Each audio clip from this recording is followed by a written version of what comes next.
Hudsonian Whimbrel. Relatively large shorebird with a long, downcurved bill. You usually see them with their stripes on the head to differentiate from the long-billed curlew. You can also see the blue leg.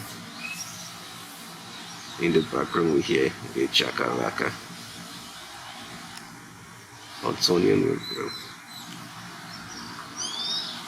Beautiful.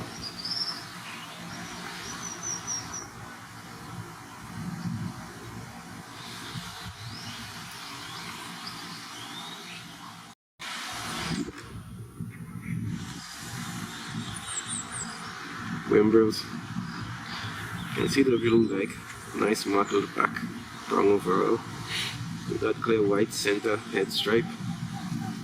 Also some eyebrow striping, differentiated from the long-billed curlew, which usually has one solid head pattern.